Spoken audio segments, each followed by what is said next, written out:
जय राधा माधव। आप सभी का मेरे चैनल में, माधव की प्यारी चैनल में बहुत बहुत बहुत सारा वाला स्वागत है। आशा करती हूँ कि आप सभी बहुत अच्छे होंगे, ठीक होंगे, नाम जप कर रहे होंगे।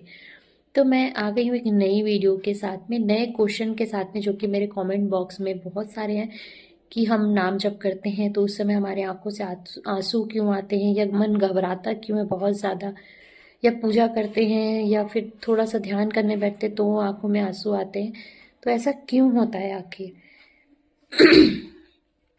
तो देखिए, मन घबराने की क्या है ना कि हमारे जो मन को ना अच्छी आदतों की आदत नहीं होती। ठीक है, हमें सभी बुरी आदतों को ही साथ में लेके चलने की आदत होती है। ये हमारे कई जन्मों के साथ ये चीज आती है। ये आदतें जो है कई जन्मों से आती है हमारे साथ में। तो हम जब कोई अच्छी चीज अपने साथ करते हैं ना भक्ति करते हैं, नाम जप करते हैं, तो हमारा मन उस चीज को एक्सेप्ट नहीं कर पाता है ना कहीं वो चीज उसको अच्छी नहीं लगती। ठीक है, जो हमारी इंद्रियां हैं उसको ये चीज़ अच्छी नहीं लगती। इस वजह से वो हमारा मन जो है ना घबराता है, उस चीज़ से हमको दूर करने की कोशिश करता है कि हम मेरा मन मतलब ऐसा होता है ना, कभी कभी लोग मन घबराता है या रोते हैं, बहुत कुछ होता है, अलग अलग चीज़ों का एक्सपीरियंस बहुत अलग अलग होता है सबको। तो लोग छोड़ देते हैं, पर ऐसा नहीं करना है। मन घबराने का सीधा सीधा रीज़न है उसको आदत नहीं है, इसलिए वो इस तरीके से भी रिएक्ट कर रहा है। कुछ दिन आप लगातार करेंगे तो मन घबराना बंद हो जाएगा और आपको सुकून मिलने लगेगा, अच्छा लगने लगेगा। अब दूसरी बात आती है कि जब हम नाम जप करते हैं या पूजा करते हैं तो हमारे आंखों से आंसू क्यों आते हैं, है ना? तो ये बहुत ही अच्छा है लक्षण है, जिसको मैं तो बताऊं, मैं मुझे भी पहले ऐसा लगता था क्यों होता है, मेरे साथ भी बहुत होता था, आज भी होता है। पर आज तो प्रभु की याद में होता है। नाम जब सुनते ही, नाम सुनते ही आंखों से आंसू आते हैं। वो प्रेम का भाव है, वो अलग ही है। सॉरी।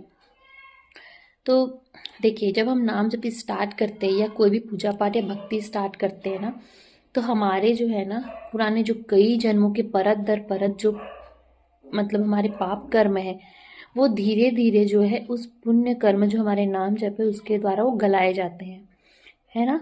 तो इसी वजह से वो जो है वो आंसू के रूप में निकलते हैं, हमारे आंखों से आंसू निकलते हैं। और कभी कभी देखिएगा, आप ध्यान करने बैठेंगे ना तो यूं इस तरीके से आगे पीछे भी होते हैं।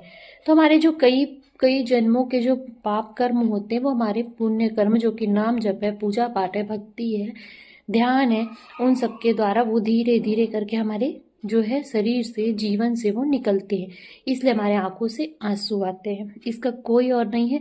ये बहुत ही अच्छा लक्षण है कि आपके सारे पाप कर्म जला दिए जा रहे हैं। एक भैया जी ने कमेंट किया था कि जो नाम जब एक तेजाब की तरह होता है, जी हाँ, नाम जब तेजाब की तरह होता है, वो हमारे सारे बुरे कर्मों को खत्म कर देता है जला के। तो आंसू आ रहे हैं या फिर मन घबरा रहा है, तो इससे डरने की कोई बात नहीं है। हमें अपना नाम जप नहीं छोड़ना है, प्रभु पे विश्वास नहीं छोड़ना है, और अपना जो हम कार्य कर रहे हैं उसके चलते चलते, उस कार्य को करते करते हमें नाम जप करना ही करना है। नाम जप हमें किसी भी कंडीशन में नहीं छोड़ना है, प्रभु पे विश्वास किसी भी कंडीशन में नहीं छोड़ना है, हमें कंटिन्यू करना है, मरते दम तक, आखिरी क्षण तक नाम जप करना है। ठीक है। तो ये बहुत ही अच्छे लक्षण है। आपको खुश होने की ज़रूरत है कि भैया आपका नाम जब बहुत सही चल रहा है, आपके पाप कर्म खत्म किए जा रहे हैं, आपके पुण्य कर्म बढ़ाए जा रहे हैं। जी हाँ, और कभी कभी ऐसा भी होता है कि जब हम प्रभु को मन से, बहुत ही मन से याद करते हैं ना, तो प्रभु भी उस क्षण हमें याद करते हैं। और जब प्रभु हमें उस क्षण याद करते हैं तो भी हमारी आंखों से आंसू निकलते हैं। हमारा मन बहुत ज़्यादा विचलित हो जाता है कि प्रभु की याद को ना उस समय मतलब हम कंट्रोल नहीं कर सकते हैं। तो ऐसा भी होता है कई लोगों के साथ में कि उस समय भी प्रभु भी हमें ना उस समय बहुत ज़्यादा याद करते हैं, तो इस वजह से भी आंखों में आंसू आते हैं। तो ये घबराने की ज़रूरत नहीं है, ये बहुत सारे अच्छे अच्छे लक्षण हैं जो आपको दिखाई दे रहे हैं। इसका मतलब आपका नाम जब बहुत अच्छे से चल रहा है और आप बहुत अच्छे रास्ते पर है। ठीक है, मिल गया आपका आंसर। तो अगर आपको वीडियो अच्छी लगी हो तो लाइक कर दीजिएगा, चैनल को सब्सक्राइब कर दीजिएगा। ऐसी बहुत सारी वीडियोस आपको मिलने वाली है, इसके लिए बेल आइकन प्रेस कर दीजिएगा। और मिलते हैं नए वीडियो में, तब तक के लिए बहुत बहुत धन्यवाद। जय राधा माधव।